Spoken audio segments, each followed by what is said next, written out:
प्यारे दोस्तों, चलो आज बात करते हैं रेलवे संबंधी प्रश्न के आगे के लेवल है ना। और उससे जो पिछली वीडियो में आपने देखे थे उससे आगे कुछ क्वेश्चन है और हल्के से लेवल बढ़ा के है ना। क्वेश्चन पहला है आपका, दो समान लंबाई की दो रेलगाड़ी किसी खंभे को क्रम से 7 और 9 सेकंड में पार कर सकती हैं। वे परस्पर एक दूसरे को कितनी देर में पार करेंगी यदि वे विपरीत दिशा से आ रही है। तो इन चीज में एक चीज जरूर देख लो, एक विपरीत दिशा वाली कंडीशन और एक ही दिशा वाली कंडीशन है ना। तो विपरीत का मतलब ये एक गाड़ी इधर से आ रही है और एक इधर से। मान के चलो ये दूरी मैंने 100 मान ली, एक 40 की स्पीड से आ रही है और एक कितने से आ रही है 60।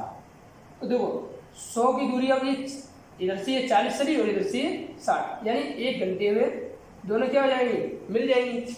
अरे ये यार विपरीत की बात करूं मैं तो मान के चलो ये 40 और एक 60 दोनों चलेंगी, ठीक है ना। तो अब जैसे मान के चलो इन्हें चलना है तो जब इनके जो दूरी चल रही है इन्हें, तो इनकी चाल का जो अंतर होगा सापेक्ष 20, उस हिसाब से दूरी तय करेंगे। तो ध्यान रखना, जब बात विपरीत दिशा से करें तो दोनों चालों को प्लस कर देना और जब एक ही दिशा की बात करें तो दोनों चालों को माइनस कर देना।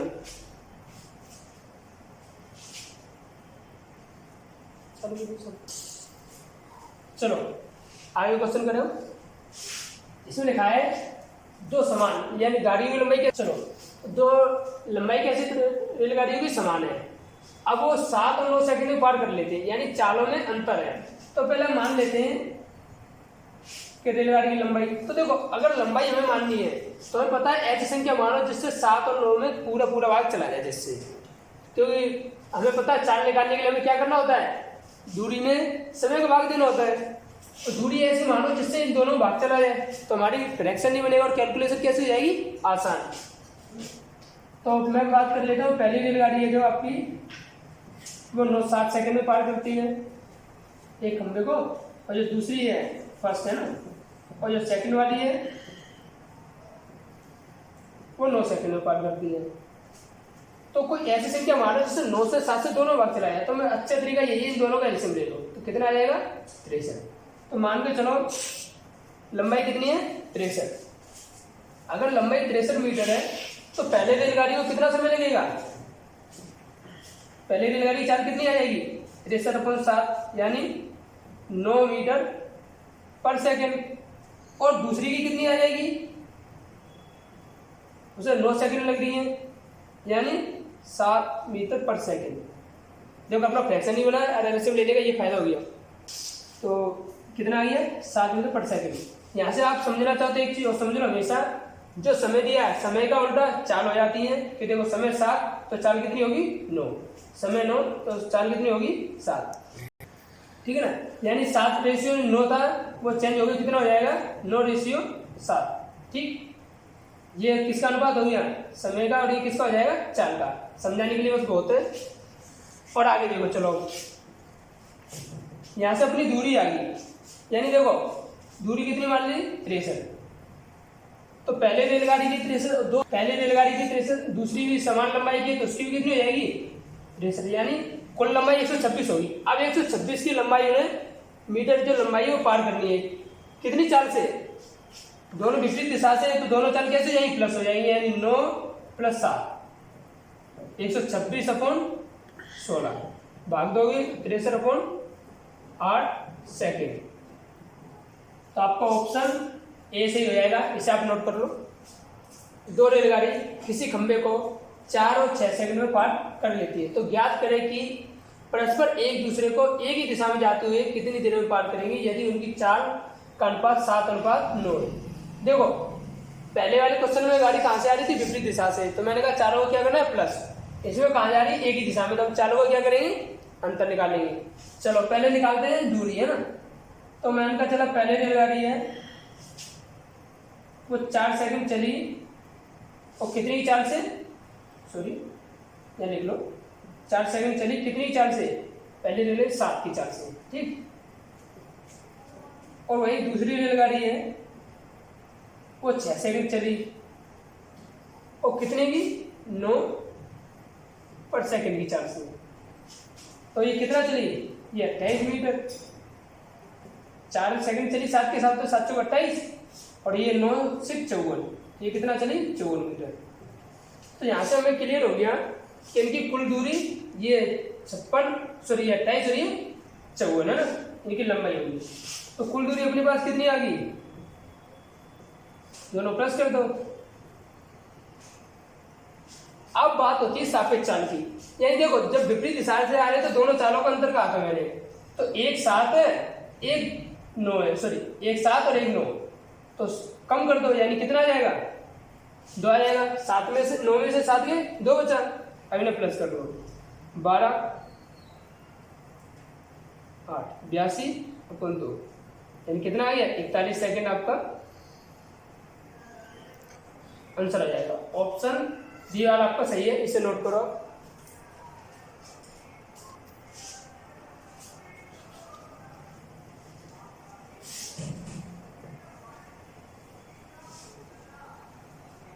चलो अगले क्वेश्चन में बात करते हैं हम।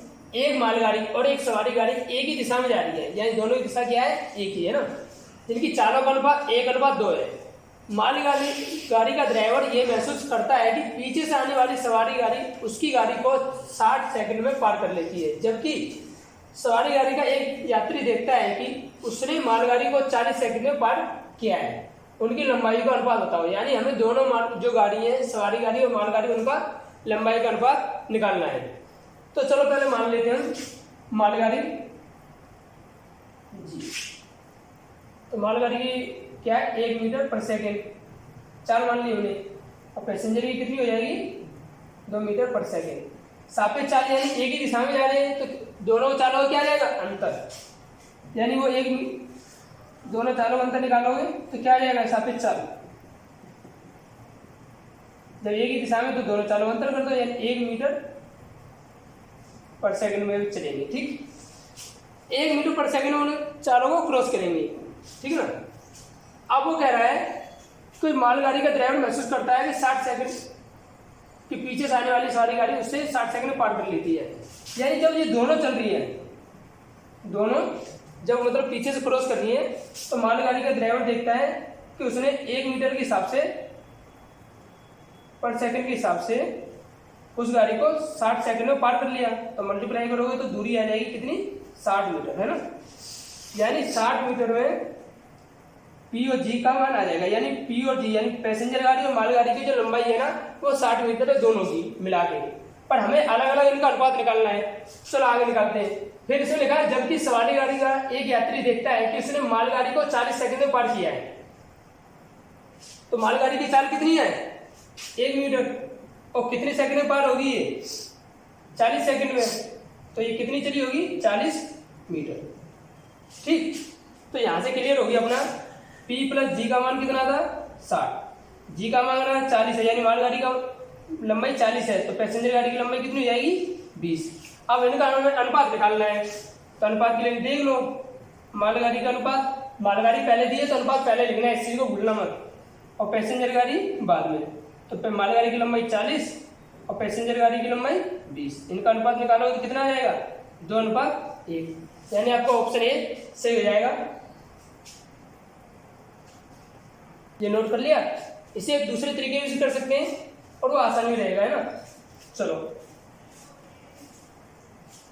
देखो हमें कुछ नहीं करना है, हमें बस ध्यान रखना है। सबसे पहले जो सवारी गाड़ी है ना,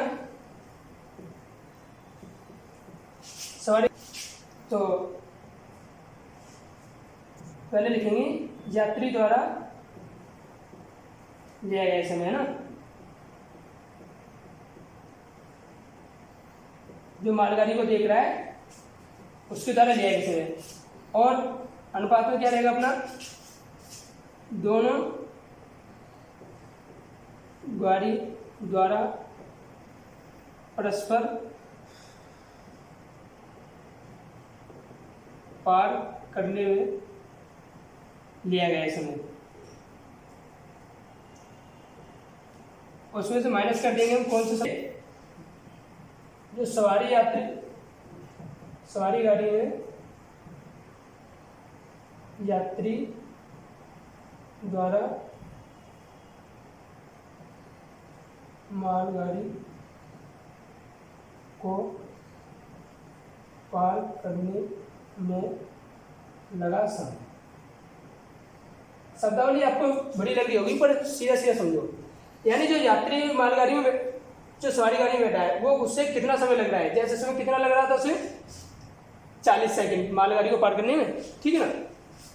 और सवारी गाड़ी जो होती है अपनी दोनों गाड़ी द्वारा परस्पर पार करने में लगा समय, यानी जो मालगाड़ी है उसको जो पैसेंजर गाड़ी कितने समय पार करी थी 60 सेकंड में, ठीक है ना। तो बस लिख लो इसमें। तो यात्री द्वारा लिया गया समय कितना था 40 सेकंड और दोनों गाड़ी द्वारा परस्पर एक दूसरे पार करने में कितना समय लिया गया था 60। और माइनस करना क्या करना है इसमें से सवारी गाड़ी में बैठे यात्री द्वारा मालगाड़ी को पार करने में लगा समय, यानी उससे कितना समय लगा था पार करने में 40। तो आपका आ गया ये 40:20 रेशियो में बनाओगे तो वही आ गया आपका 2:1। ध्यान रखना जी का मान ये मालगाड़ी का कौन सा मान आता है जो यात्री द्वारा लिया गया समय होता है। अगले क्वेश्चन बात करते हैं हम। सेम जिस प्रकार का तीसरा क्वेश्चन था उसी अगले क्वेश्चन में बात करते हैं। एक मालगाड़ी तथा एक सवारी गाड़ी की चालों का अनुपात 7:9 है। सवारी गाड़ी 60 सेकंड में मालगाड़ी को पार कर लेती है, जबकि सवारी गाड़ी का एक यात्री देखता है कि उसने मालगाड़ी को 35 सेकंड में पार किया है। दोनों गाड़ियों की लंबाई का अनुपात हमें बताओ। देखो जो क्वेश्चन पहला था सेम उसी पिछले क्वेश्चन की तरह ही है ये और सेम उसी आधार पर है। हम इसे जल्दी करते हैं। तो मैंने बताया था उस तरीके से करो। ये मालगाड़ी होगी और ये पैसेंजर गाड़ी होगी। तो मैंने कहा पैसेंजर गाड़ी में उसे लिखते हैं यात्री द्वारा लिया गया समय। यात्री द्वारा कितना समय लिया गया है 35 सेकंड है ना। 35 लिखो, अनुपात में माने तो कोई मतलब नहीं। और पैसेंजर में क्या लिखते हैं दोनों गाड़ियों को परस्पर पार करने में लिया गया समय, तो कितना हो जाएगा 60 सेकंड। और माइनस कौन सा करोगे यात्री द्वारा पैसेंजर गाड़ी की यात्री द्वारा लिया गया समय वही 35 है, -35 कर दो। तो ये 35:25। तो यहां से आपका रेशियो आ गया 7:5। तो आपका ऑप्शन बी वाला सही हो जाएगा। आप इसे नोट कर लो। अगले क्वेश्चन देखो। ट्रेन के पीछे से बंदूक की गोली चलाएगी। गोली की आवाज ड्राइवर को गार्ड से 1.5 मिनट बाद सुनाई दी।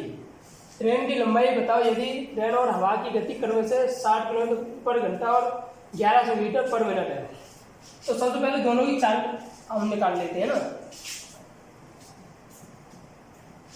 देखो ये लिखा है 60 किलोमीटर, इसे मीटर में चेंज करोगे तो 1000 का मल्टीप्लाई, और ये हावर्स में इसे मिनट में चेंज करोगे तो क्या भाग दे दो। यानी 60 किलोमीटर को जो मीटर में चेंज करोगे तो 1000 हावर्स नीचे रहता है 1 घंटे में ना। तो 1 घंटे को मिनट में चेंज करोगे तो 60 का भाग दे दो, यानी कितना आएगा 1000 मीटर पर मिनट है ना। ट्रेन की स्पीड कितनी आ गई 1000 मीटर पर मिनट। देखो ये पर मीटर पर मिनट में इसलिए चेंज किया कि जो हवा की चाल है वो भी किसमें दी है 1100 मीटर पर मिनट है ना। दोनों की चाल आ गई है। अब एक ही दिशा में चल रही है तो सापेक्ष गति क्या होगी दोनों को माइनस कर देंगे हम। तो सापेक्ष चाल कितनी हो जाएगी अपनी सापेक्ष चाल होगी 100 मीटर है ना पर मिनट से। अब 100 मीटर पर मिनट के हिसाब से तो चलना है कितनी देर तक चली हमें दूरी निकालनी है। दूरी का हो गया बस ठीक है ना। दूरी के लिए क्या करेंगे इतने सापेक्ष से वो कितनी देर तक चली है 1.5 मिनट। तो 1.5 मिनट को आप लिख सकते हो 3/2। 300 में 2 का भाग दोगे आपका ही 150 मीटर। ये आपका आंसर हो जाएगा, यानी 150 मीटर ट्रेन की लंबाई थी। इसे नोट कर लो आप। ऑप्शन बी आपका सही हो जाएगा ना, इसे नोट कर लो आप।